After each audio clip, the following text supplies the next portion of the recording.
Hey, what's going on? This is Dr. C, Cliff Roperez, and I got a story for you today. I still remember back in my high school days at an agricultural school in Quezon Province, the Philippines. We were taught how to prepare the rice field, plant rice, vegetables, farm coffee. We'll learn how to take care of coconut grove, and we also learn how to memorize the crops' scientific names. It's crazy.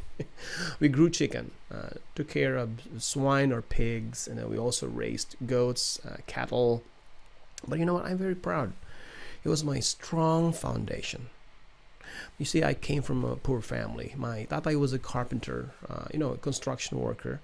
My mama, was either a storekeeper at a local cooperative store or a handicraft maker. Both of them did not finish any high school. And my experience back in my high school, and I tell my kids about how school was before. Well, there's pandemic today, and most of the students are stuck in homes. And I was telling them, and they were shocked.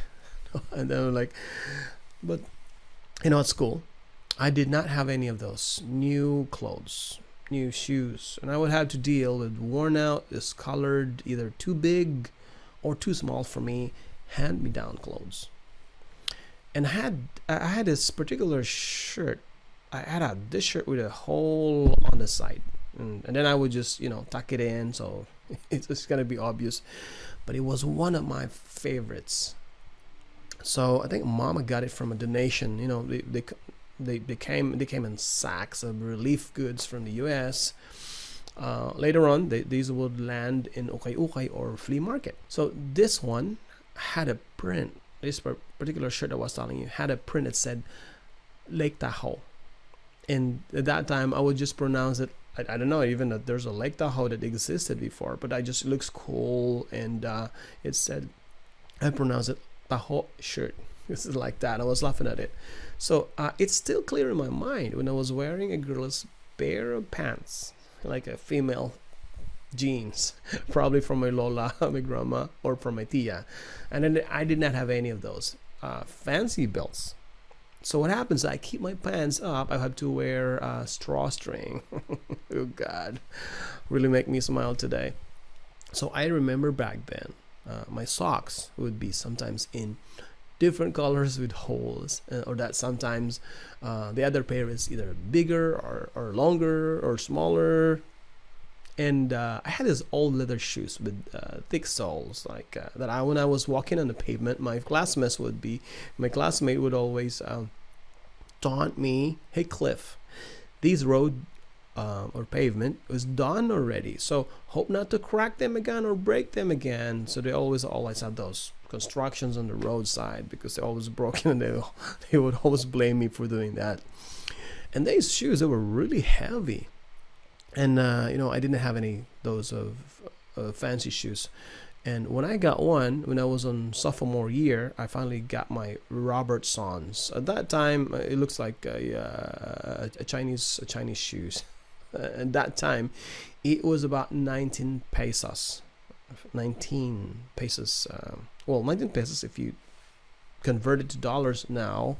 Of course, the value before it's different, but now it's about less than half of $1. You got a pair of shoes, and my kids were laughing about it. Dad, really?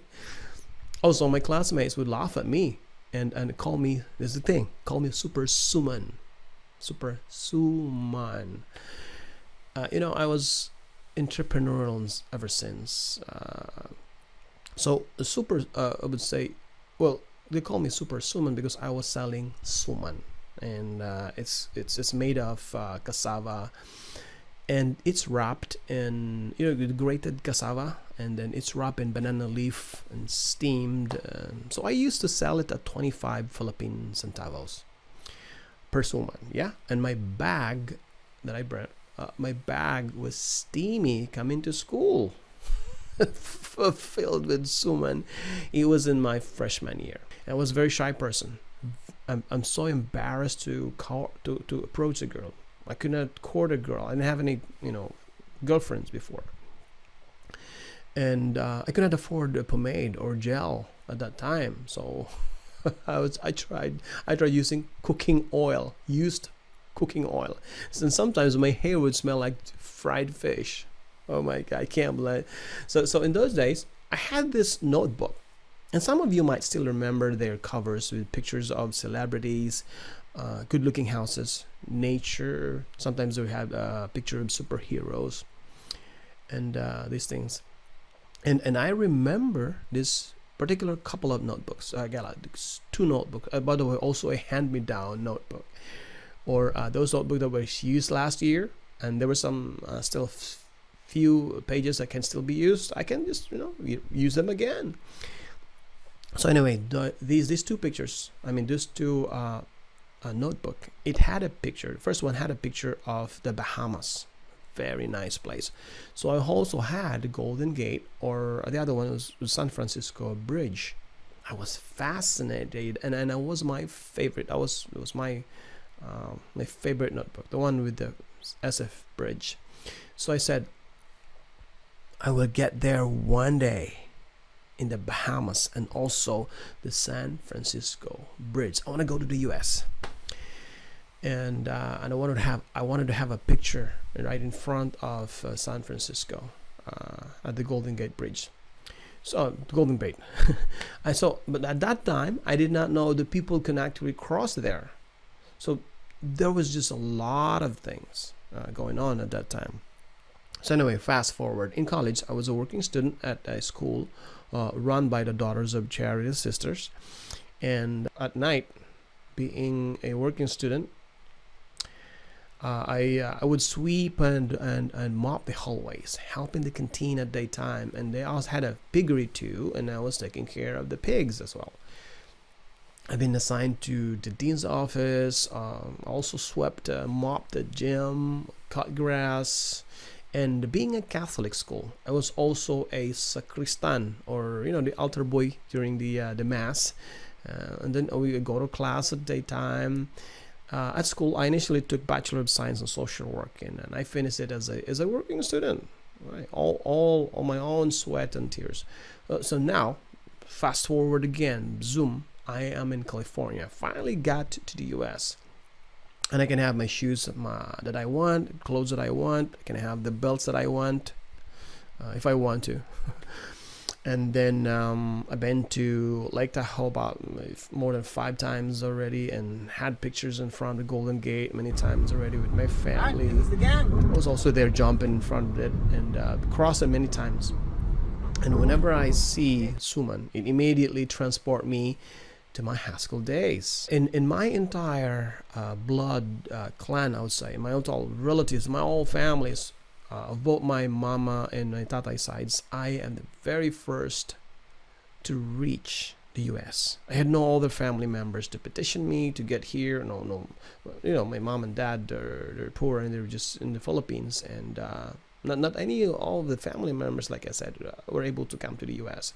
I never even planned or had a goal to come here in the US. So it was just pure hard work and really strong determination to get here. So back in high school, I already knew that I will get to America, which, by the way, I have US citizenship now. So true enough, it was in 2007. I came to North Carolina as an exchange student. I was a licensed social worker in the Philippines, and I was there in North Carolina for 18 months. Yes. And my job there was as a counselor for delinquent or at-risk youngsters. So after the program, I moved to California, and I brought my family. And in California, I started as a caregiver, then became a special education teacher, became a nurse assistant. My wife, by the way, who was an elementary school teacher in the Philippines, is also a nurse assistant. My eldest son, he joined the Marines, and he told me that in his batch, he's the only Filipino U.S. Marines in his class. So, very, very proud of this guy. Anyway, I became an activities manager at a day program for adults with developmental challenges. I became a Class B van driver. Hey, I also picked cans and recyclable bottles here. which I could sell to junkyards. Yeah. Later, I became a certified lifeguard. I'm one of the oldest in there. Crazy. Then I certified social work designee. I took a couple of neuro-linguistic programming courses. I became a life coach, transformation course to coach to youngsters and some folks. I also took courses at Stanford University, and then later on, at some point, I worked at the Stanford Research Institute.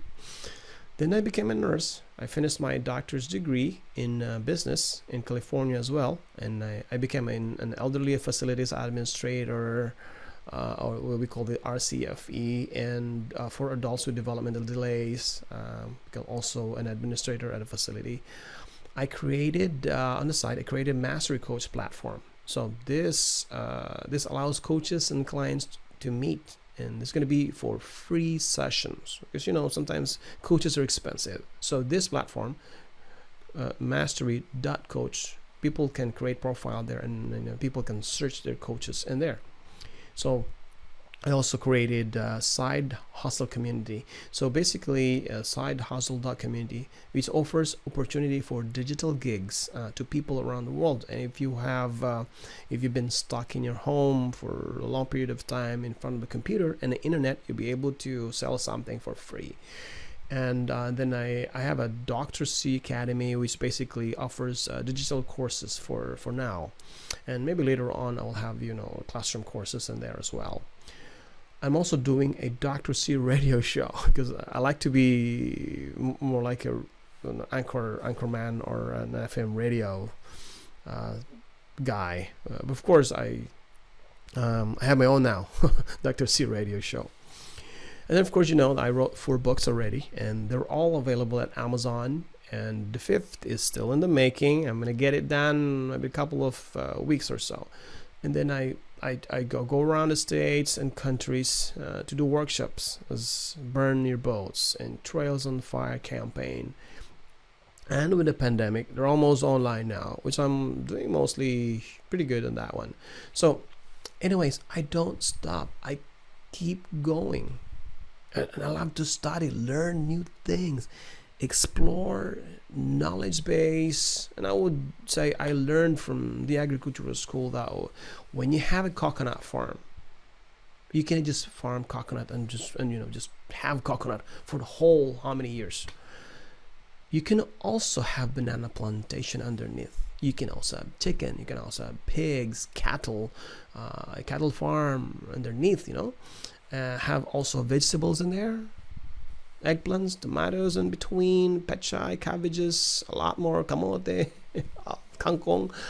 Basically maximizing the opportunity, diversifying myself, especially in this world that there is no certainty. That's like, pandemic today, nobody knows what's going to be like these days.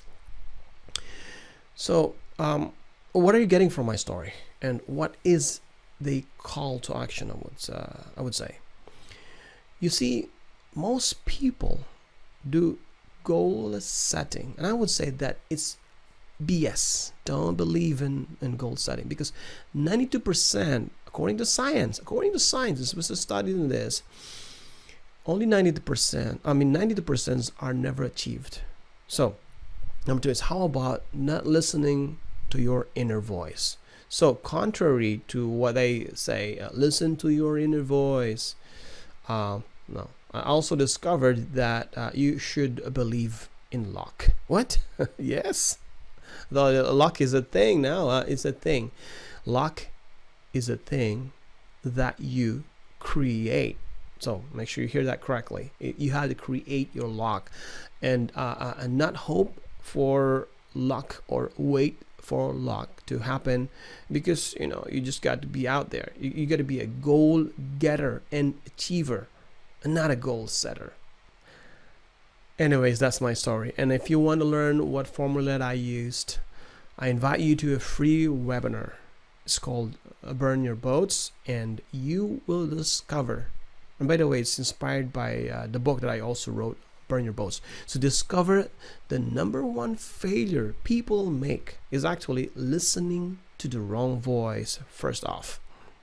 So if you are interested go in and click the link anywhere around this video or find it in the description. You gotta find it, click it, learn more, claim your spot, take action, and register or join to the free webinar. And so yeah, let's get this journey going forward already. Okay, so see ya.